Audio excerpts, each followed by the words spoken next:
¿Por qué decimos que Francisco de Miranda fue maluco con Simón Bolívar? ¿Quieren que se los cuenta? Sígueme para contarles por qué pensamos así. Primero vamos a ubicarnos en el contexto.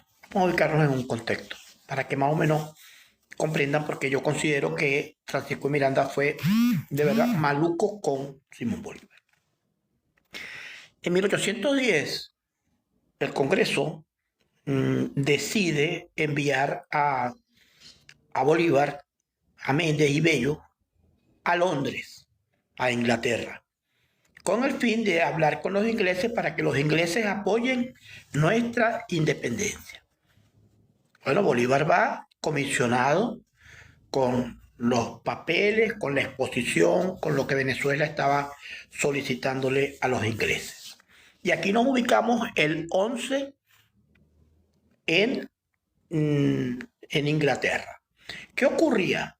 Que los ingleses estaban en oposición y estaban enfrentados a España, pero no lo querían hacer de manera abierta, no querían tener una guerra abierta con España. Entonces se valieron de mañas y de astucias. Una de las mañas en las que se valieron es propiciar a los corsarios, a los piratas. Los piratas, navegantes arriesgados, hombres que lo que buscaban era dinero, aventuras, y que eran buenos peleando en las batallas, en las cosas, y entonces los utilizaban para que ellos hostigaran a las provincias y a las colonias españolas y para que ellos hostigaran el comercio y las rutas que tenían pues, los españoles. Pero no era el gobierno inglés, sino que eran los ingleses, estos corsarios, a cuenta propia. No era abiertamente. Bueno, y entonces ocurre que Bolívar llega allá porque lo va a atender el marqués Sir Ricardo Wellesley. Este marqués Sir Ricardo Wellesley era el ministro de Relaciones Exteriores, de Inglaterra, allá en Londres. Bueno, hay un detalle importante. Fíjense cómo se cuidaban estos ingleses de no declararle la guerra abierta a España.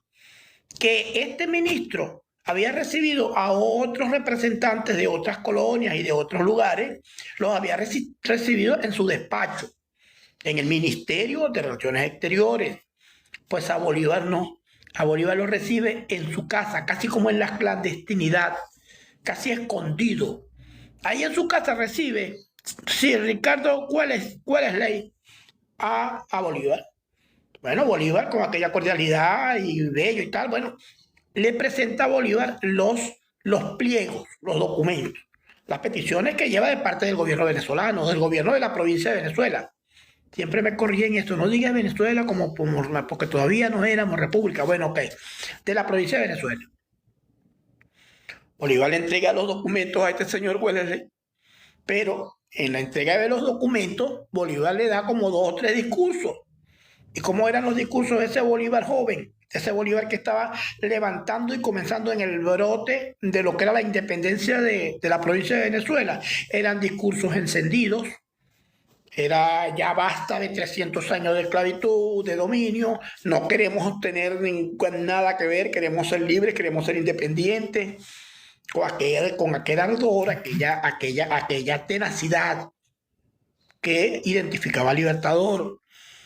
Entonces, ¿qué le dice Ricardo Wellesley a Bolívar? Le dice, mire, las ideas expuestas, las ideas que usted está exponiendo, los discursos que me ha dicho, son contrarios a lo que dicen los documentos.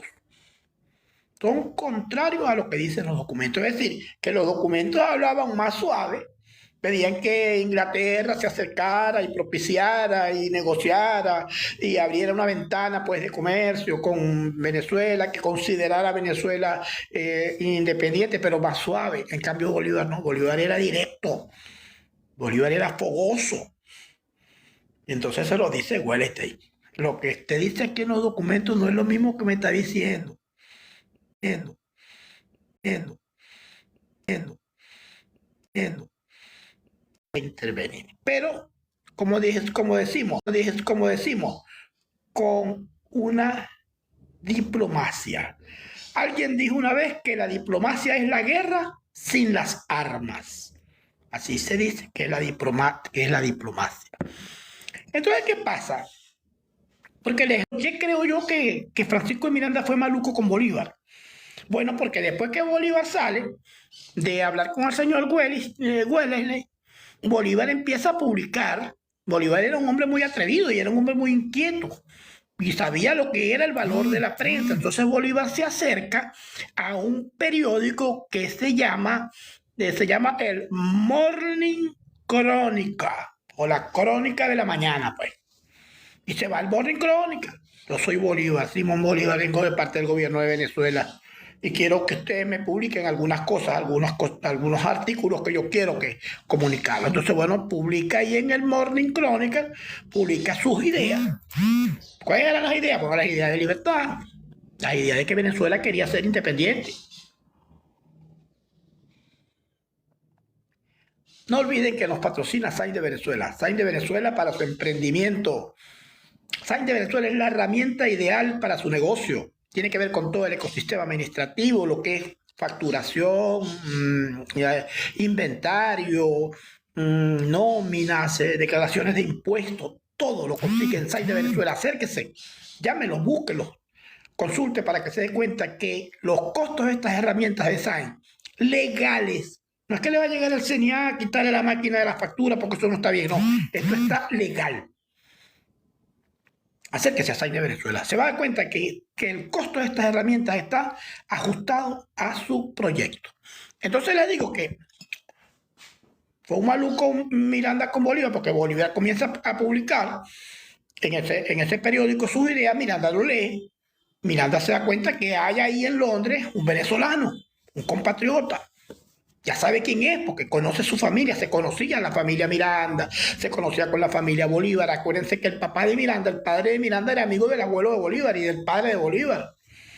Entonces, se consiguen en septiembre 5 de 1810, se consiguen y se conoce Francisco de Miranda.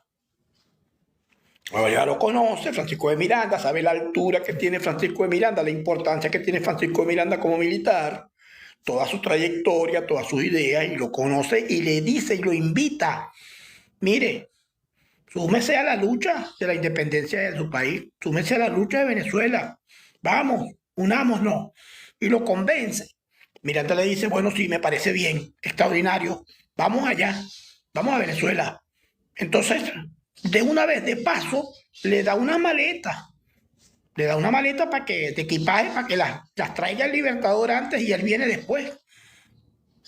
El gobierno inglés, el ministro, a pesar de que no lo recibió en su despacho, sino en su casa, sí pudo intervenir para conseguirle que le dieran una corbeta llamada la Zafiro. Entonces, la corbeta Zafiro se la dispensa el gobierno inglés, este ministro Wellesley se la da a Bolívar para que Bolívar regrese. Y ahí se trae Bolívar parte del equipaje de Miranda en el Zafiro. Cuando llegan acá, comienzan a trabajar Francisco de Miranda y Bolívar en algo que llamaron la Sociedad Patriótica o la Sociedad Patriota. Entonces, en esa Sociedad Patriota pasa 1810, llega 1811 y en 1811 se da el 5 de julio, que es cuando da aquel bonito discurso el Libertador. ¿Qué ocurre? Que en 1811, el 6 de julio, se levanta Valencia. El 5 de julio se declara la independencia y al día siguiente se levanta Valencia. Levanta Valencia en armas. Levanta Valencia en armas. A ir en contra de lo que se había declarado y a ir en contra de ese Congreso. Entonces el Congreso, como ven que Miranda es el más viejo, el que viene de pelear, es el general, le piden a Miranda que por favor tome las armas, conduzca a los soldados y vaya a Valencia a enfrentar y domine esa insurrección. ¿Y qué pasa? Que aquí es donde viene la gran maluqueza de este hombre. Lo conoce Bolívar allá, se lo trae, lo invita, le trae las maletas, son amigos. A broma, y cuando le dicen a Miranda que se encargue de ir a Valencia a sofocar esa insurrección, él dice, voy, claro, yo voy, pero con una condición. La condición de que el coronel del batallón de Aragua, el coronel del batallón de Aragua, de los granaderos, de un batallón, el coronel Bolívar, no vaya, que haga cualquier cosita por ahí, se quede por ahí como regando las maticas y eso, porque no, que no vaya él, porque él es un joven peligroso. Ahí lo tiene. Francisco Miranda dijo que Bolívar era un hombre peligroso, que el coronel Bolívar no iba, que él iba a sofocar allá, pero que no podía ir Simón Bolívar. Pero Simón Bolívar no era pendejo. Y de muchacho menos. ¿Y de qué le pasa a ese hombre? ¿Está loco? Si yo no voy, o hacen que se revoque esa medida, o hacen que se revoque esa medida, o de una vez me abren un juicio militar, me llevan a un consejo de guerra, ya, para pelear por la vía del derecho. Ahí la gente patriota, todos los que están ahí en el Congreso le dicen a Miranda, epa, el joven peligroso dice que no vamos a hacer lo que usted dice. Entonces, ¿qué pasa? Que quien va para Valencia con toda la tropa, con coraje, con aquellas bien puestas, es Bolívar. Y en agosto 12 toma Valencia Bolívar. Es tanto el éxito de Bolívar allá en Valencia que de una vez lo ascienden a coronel efectivo. Sí, señor, ascienden a coronel efectivo. Pero Bolívar no se iba a quedar con aquello de que este no va porque este es un joven peligroso, no se quedó con eso. Cuando vio los comportamientos de declinación, cuando vio que este capituló, que no quería pelear, que lo que se quería era ir a seguir viviendo allá en Europa, Bolívar el 30 de julio de 1812 va con otros militares leales a él y hace preso a Miranda y se lo entrega y se va preso, se va preso. Claro, pero si lo está llamando un joven peligroso. ¿Y qué dice la historia? La historia dice que quien tenía razón era Bolívar.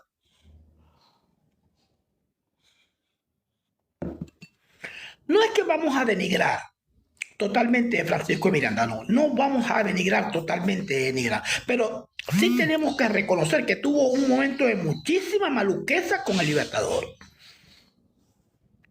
Y si queda claro en la historia, quien lo mete preso es Bolívar con otros militares más el 30 de julio de 1812. Ahora, hay otro aspecto que también he querido presentarles hoy. Esto fue antes del comienzo de la revolución y de la independencia, antes de que Bolívar ya declarara y se convirtiera en el líder, en el militar que conduciría la provincia de Venezuela a su libertad. Y no solo Venezuela, la Colombia, Bolivia, Perú, todos esos países que libertó Bolívar. Pero mucho antes, ¿verdad? En 1807, para 1807, Bolívar no andaba con la cosa del gusanito de la independencia. No, Bolívar se dedicaba en esa época, en ese 1807, se dedicaba era a sus negocios, a sus haciendas. Porque Bolívar tenía haciendas de cacao y tenía una de las haciendas que más le producía al Libertador, era una hacienda de añil. Los muchachos de hoy no conocen el añil. Mucha gente de hoy no conoce el añil. El añil, por lo menos el que yo conocí, el añil eran unos cuadritos así como los cubitos Maggi, pero eran unos cubitos azules. Era algo azul, de un árbol.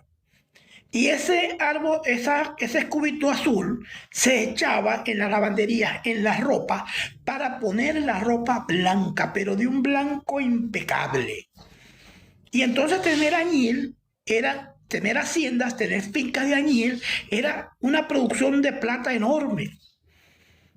Entonces Bolívar tenía ahí en Caracas, en esas tierras, en ese valle de Caracas tan próspero para el cacao, para las siembras, allí tenía, en Caracas y en Aragua, tenía un Bolívar una hacienda. ¿Y qué pasó? Que le tocó de vecino, tenía de vecino Antonio Nicolás Briceño. Y Antonio Nicolás Briceño era abogado. Pero aparte de que Antonio Nicolás Briceño era abogado y era joven, era alzadito, era alzado. Era un tipo alzado, era un tipo que se le iban los tapones. Y aparte de eso, como era abogado, era pícaro. Entonces empezó a rodar los límites, los linderos de su hacienda, que era vecina a la de Bolívar, y empezó a rodar los linderos y a agarrar espacio, agarrar terreno que no le correspondía, que le correspondía era a Bolívar, que lo que era un muchacho que no tenía nada que ver con la cuestión de la independencia, no tenía ningún rango, no tenía, o sea, no estaba metido en la cuestión de la independencia. Y se enfrentaron. De manera que el 24 de septiembre de 1807, el 24 de 1807, este hombre ataca, Antonio Nicolás Briceño ataca con daga y con pistola, ataca al Libertador y lo intenta matar, lo intenta asesinar. Pero Bolívar no era ningún pendejo. Bolívar sabía defenderse con la espada, sabía defenderse en cualquier territorio, y jovencito menos. Lo que le dio fue una pela al viejo al Antonio Nicolás Briceño. Siguieron las disputas, siguieron los enfrentamientos, y el 21 de noviembre Bolívar procede a llevar a los tribunales correspondientes su queja de las barbaridades que está haciendo Antonio Nicolás. Lo acusa. Este señor se está robando los linderos, este señor está irrespetando, este señor intentó asesinarme, este señor hizo esto y esto y esto. Eso fue antes. Pero cuando se declara la lucha de la independencia, cuando ya en 1811, cuando ya Bolívar se mete de frente, Antonio Nicolás Briceño se olvida los enfrentamientos de Antonio Nicolás Briceño, aquella cosa de los linderos quedó atrás, y Antonio Nicolás se convirtió en un hombre al mando del Libertador. Pero como siempre, medio loco, no le hacía caso. Estaba allá en la Gran Colombia, porque Bolívar se va a la Gran Colombia, y allá en la Gran Colombia es que Bolívar demuestra su capacidad militar. Allá va liberando pueblos y pueblos, y va ganando, y va ganando, y va ganando, hasta que dice: ya es hora de que me den permiso y me den los hombres y me den las armas para ir a liberar a mis hermanos venezolanos. Entonces entra por Trujillo. Allá en Trujillo hace el decreto de guerra a muerte y comienza su avanzada. Bueno, Antonio Nicolás hace una jugada sin autorización de Bolívar y baja a Venezuela y toma un pueblo en Venezuela sin autorización de Bolívar. Y eso hace que cometa el error y cae, pues pierde. Le ganan los españoles. Y ahí los españoles le matan a unos hombres que estaban al mando de Antonio Nicolás Briceño. Y Bolívar, a lo que ve que han matado a esos soldados venezolanos, es cuando más recio se pone, y entonces ordena: bueno, ahora esta guerra es a muerte. Y vamos a buscar a quienes mataron a nuestros soldados y vamos a vengarnos. Porque Bolívar no andaba disfrazando las palabras. Cuando Bolívar decía: es venganza, es venganza. Venganza. Nos mataron a uno de nosotros, vamos a matarle a uno de los de ellos. Así es simple. Entonces, fíjense, y eran hombres de Antonio Nicolás Briceño. Pero ya ahí ya se había olvidado todo lo que había pasado todo lo que había ocurrido en el pasado, y ahora eran militares. Y ya ustedes saben que Antonio Nicolás Briceño fue el primero que implantó la guerra a muerte. Fue el primero. Pero le arrancó la cabeza a dos viejitos que no tenían nada que ver, nada más porque eran españoles. Antonio Nicolás Briceño. Después Bolívar cambia la cosa, hace el discurso y declara ya formalmente la guerra a muerte. Bueno, Siguiendo con esta conversación de hoy, aquí me está saludando mi amiga María Muñoz. Gracias, María. Gracias a ti por estar aquí, por este apoyo. Ya al final yo saludo a todos los que veo aquí que se van conectando. Vamos a hablar de las efemérides de hoy.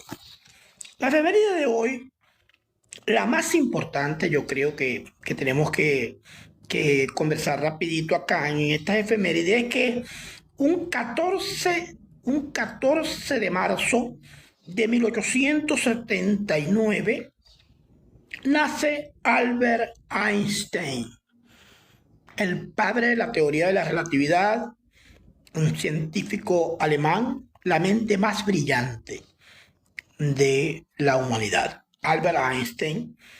También un 14 de marzo muere un hombre muy inteligente, Karl Marx, el filósofo alemán, creador del pensamiento del capitalismo y de lo que se conoce pues ahora como las ideas del comunismo, el marxismo. Ese hombre falleció un 14 de marzo, 14 de marzo. Y también tenemos que fallece un 14 de marzo el señor Stephen Hawking. Stephen Hawking es un científico, fue un científico brillantísimo, un hombre que sufrió de una enfermedad que lo redujo a una silla de ruedas, le fue inmovilizando los músculos, los nervios y en fin. Pero era tan brillante que hasta hizo un inventó un micrófono, una computadora que con los movimientos de sus ojos él hablaba. Él movía los ojos y la computadora traducía lo que él quería decir y así era que se hablaba. Hablaba un robot por Hawking, un hombre muy inteligente.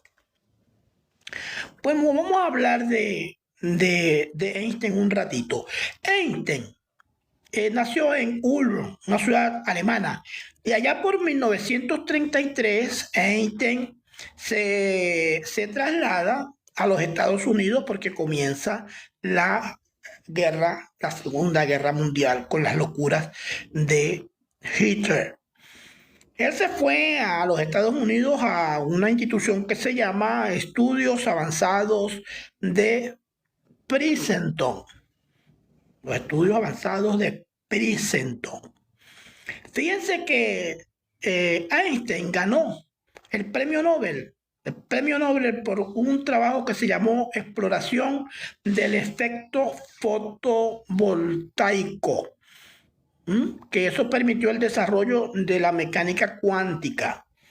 Eso lo ganó en 1921, premio Nobel de 1921. Y fallece Einstein el 18 de abril de 1955 a los 76 años de edad. ¿Con quién se casó Einstein? Bueno, tuvo dos esposas. La primera esposa fue una señora llamada Mileva Maric, una señora serbia, y ese matrimonio fue de 1903 a 1919. Con esta señora, esta física, una científica también, esta física serbia, tuvo varios hijos. Entre los hijos están Eliezer Einstein, que nació por allá por 1902. Está Hans Albert Einstein, de 1904 a 1973. Edward de 1910 a 1965. Fueron hombres muy brillantes, los hijos de Einstein. Fueron muy brillantes, fueron científicos, fueron profesores, fueron muy brillantes. Claro, no llegaron a la altura de lo que fue su padre. Tuvo una segunda esposa. La segunda esposa se llamó Elsa Einstein y era una prima hermana por parte materna.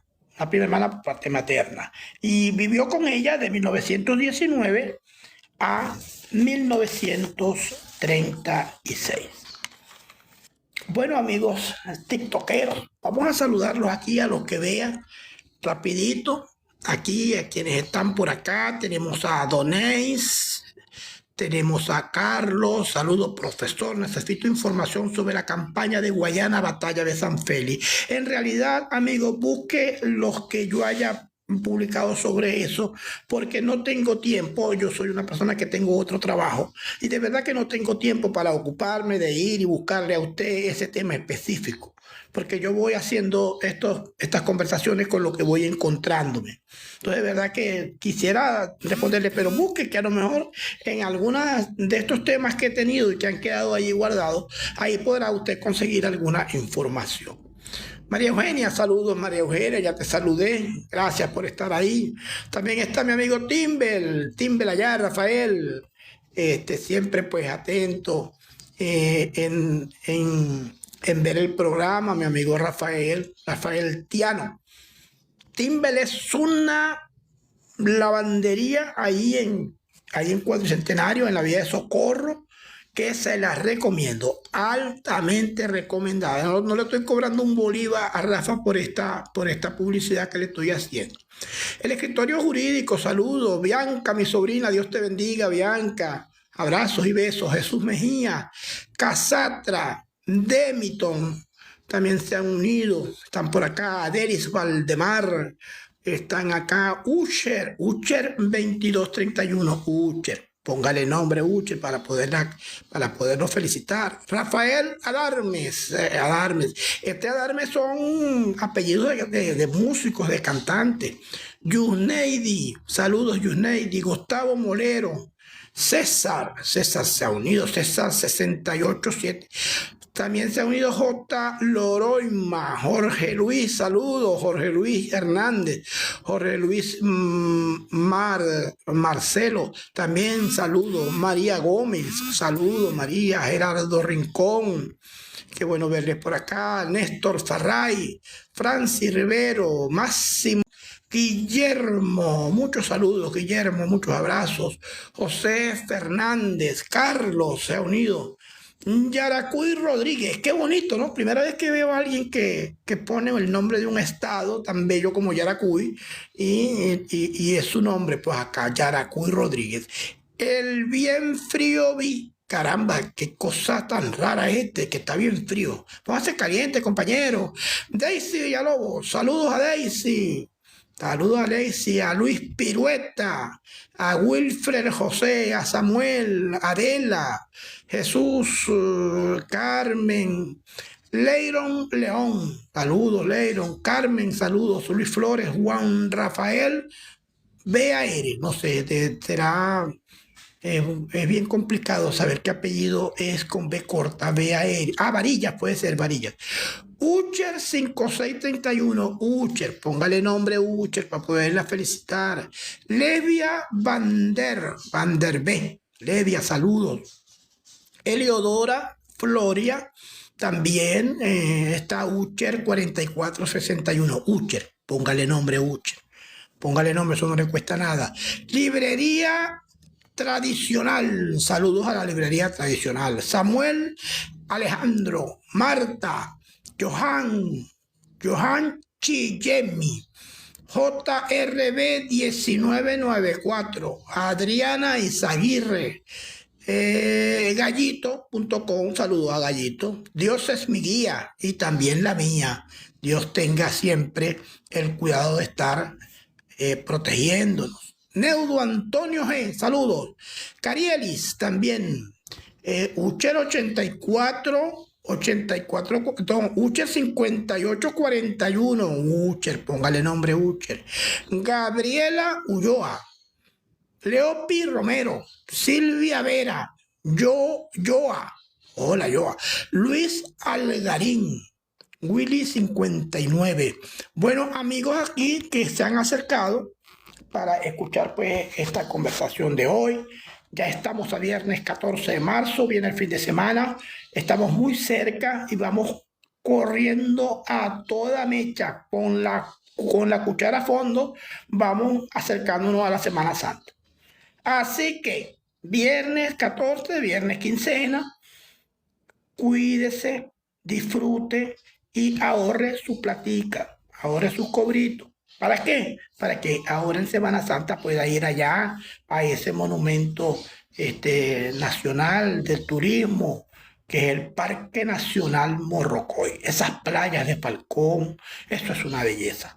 O si no, agarra su bus y se va para allá, para Carabobo, para Valencia, para allá, para el territorio del gobernador Lacaba, para que usted se dé cuenta, Dios, qué playas más bellas tiene Aragua, tiene Carabobo.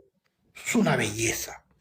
Se va en bus, ahorra sus cobritos, se lleva harina pan, se lleva arroz, se lleva unas latas de atún, se lleva pasta, se lleva para que usted ahí en la playa, ahí pone sus cuatro piedras, la leña y ahí cocina, para que se ahorre gastos. Sain de Venezuela es nuestro patrocinante, es el único que tenemos y es el único que vamos a tener. Ojalá, espero en Dios que vengan otros, pero Sain de Venezuela para nosotros es un orgullo tener el apoyo de nuestros amigos de Sain de Venezuela, amigo Ramón Vera. Todos sepan que tengan un fin de semana y recuerden siempre que yo los quiero con el alma. Cuídense mucho.